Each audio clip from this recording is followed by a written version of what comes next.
So over the years, I've gotten to hear from a lot of people about what the most profound or meaningful part of Unitarian Universalism is for them.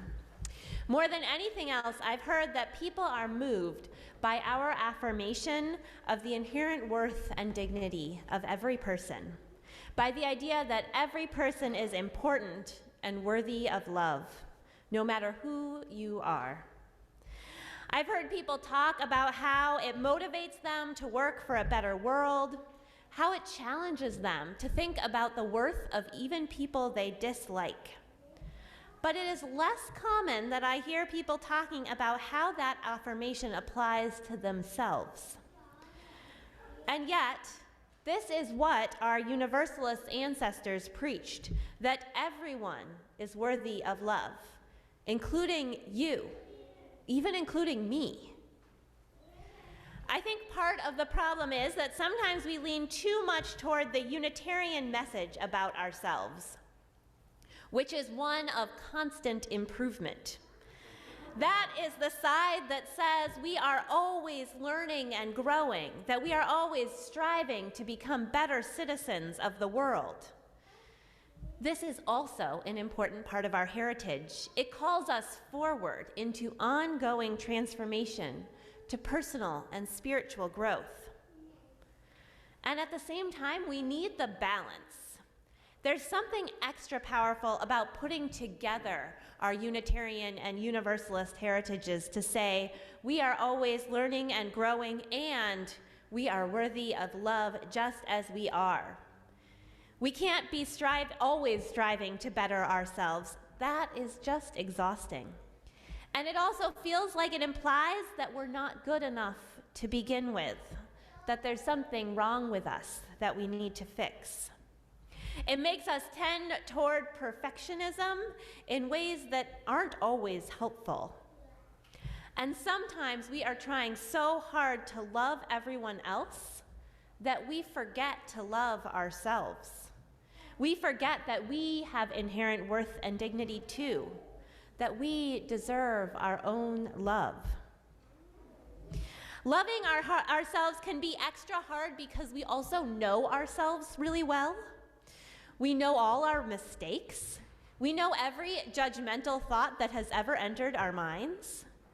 We know every time that we have not been our best selves. And we somehow don't seem to offer ourselves as much grace as we do to everyone else.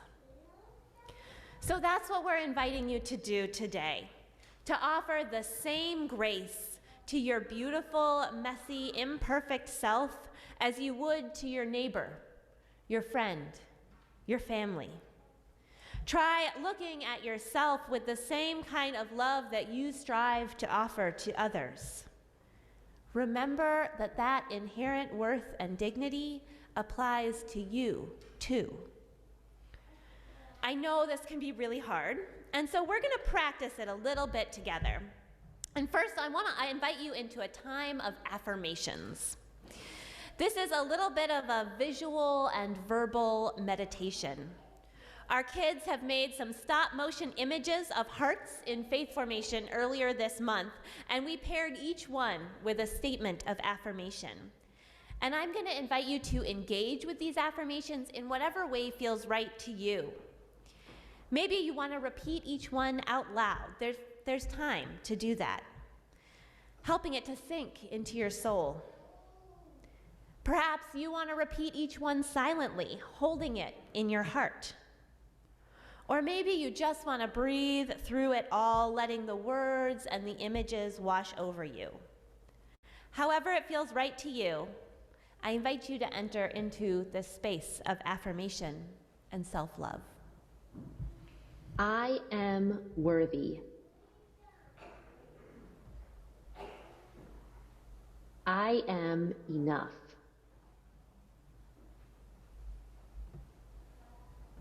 I am extraordinary. I am one of a kind. I am proud of who I am. I am doing my best.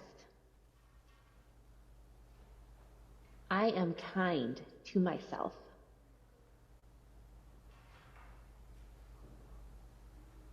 I am beautiful.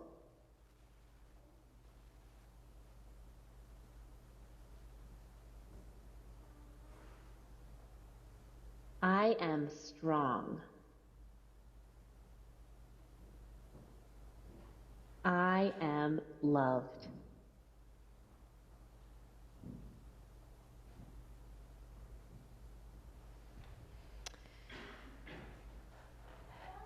As you took in those words, I wonder if there was one statement that particularly stood out to you.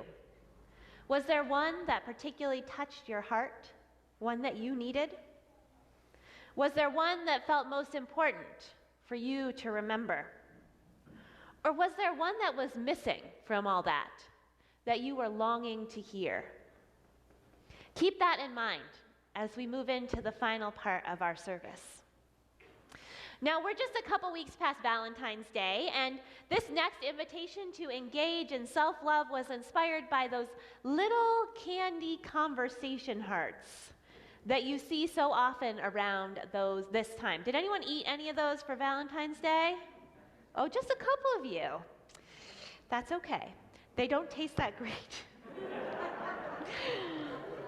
But these conversation hearts are often messages that you might pass to another person, right? That's the idea.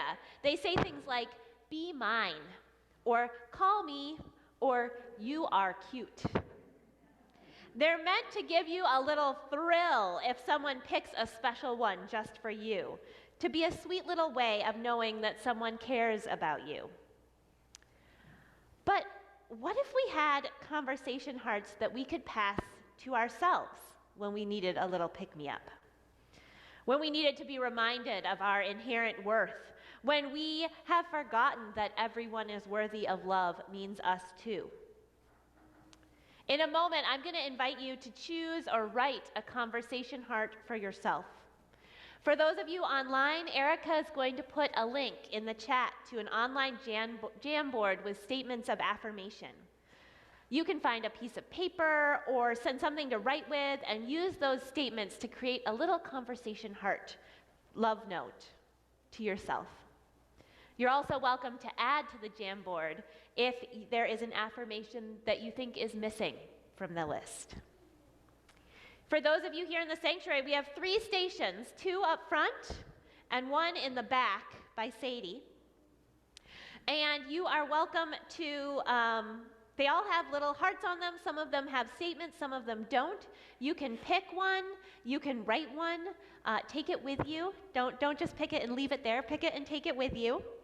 And write or choose whatever you need your conversation heart to yourself to say.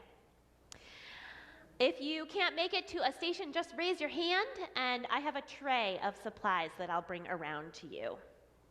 Once you've made or chosen your hearts, they are yours to keep. You can put them somewhere to remind you when you most need reminding that you are important, you are worthy, you are enough, you are loved just as you are. So let's practice some self-love. I invite you to come on up to our stations.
Did you get a conversation heart for yourself? As you carry around your conversation hearts in this week to come, wherever life may take you, may you remember that love that is at the center of our faith, and that love includes you too. And may that love guide us on, even in the hardest of nights.